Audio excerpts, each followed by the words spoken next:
This is the story of The Little Mermaid. Long ago, there was a great kingdom deep in the sea. The king had 6 beautiful mermaid daughters.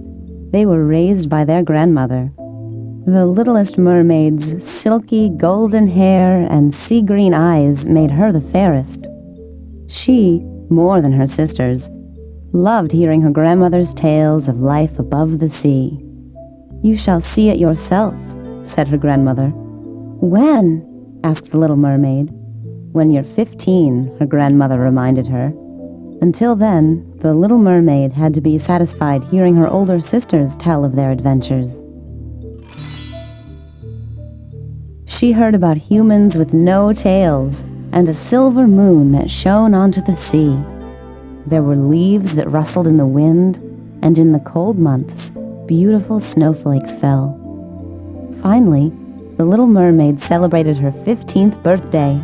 It was her turn to see the world for herself.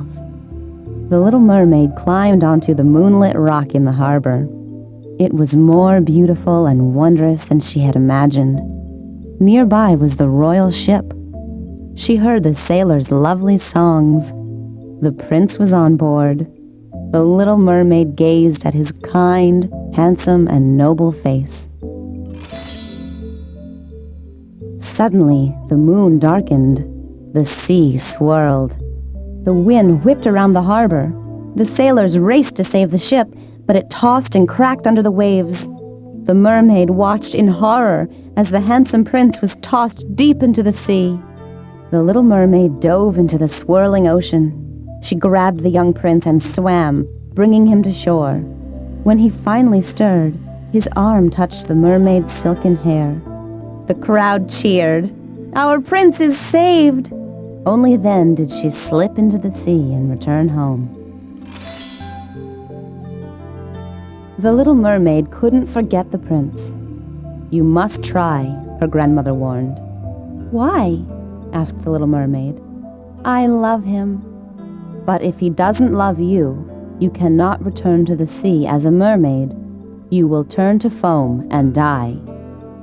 The little mermaid tried hard to follow her grandmother's wishes, but she could not. So she visited the sea witch to ask her advice.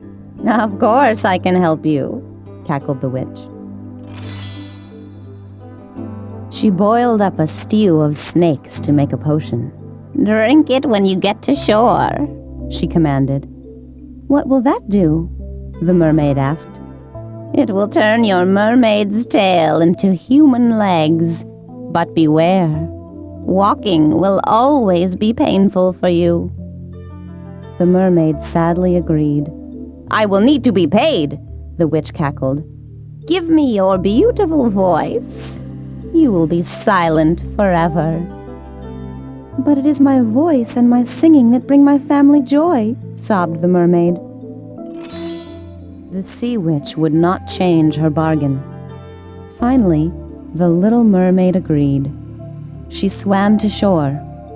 After drinking the potion, her tail split in two.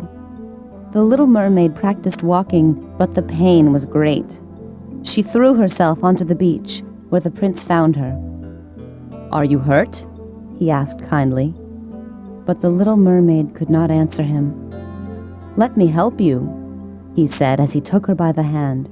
He led her to the palace and invited her to stay. In time, the prince and the mermaid became friends. The prince told the little mermaid one day, "We understand each other. Even though you can't speak or write my language, our friendship has grown so strong." Her heart filled with joy. If the prince came to love her, she would not turn to foam and die in the sea.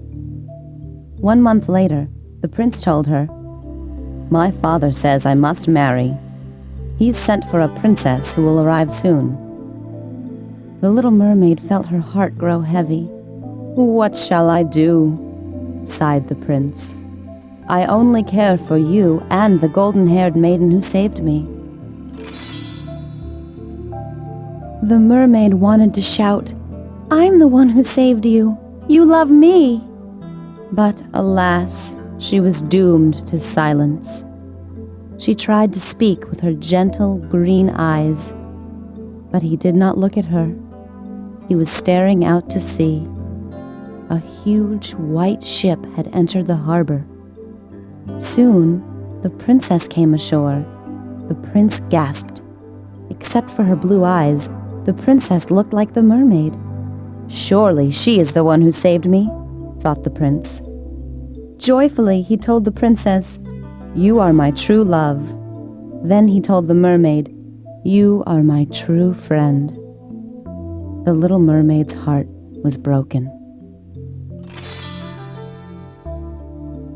That night, she heard her sisters call to her, "Return to the sea with the prince, and you shall be allowed to become a mermaid once more."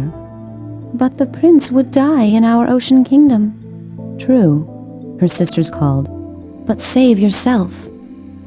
On the day the prince and princess wed, the mermaid kissed them both.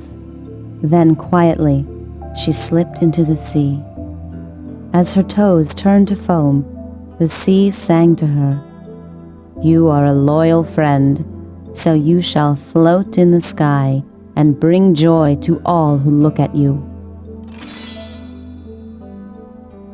For all his years, the prince lived happily.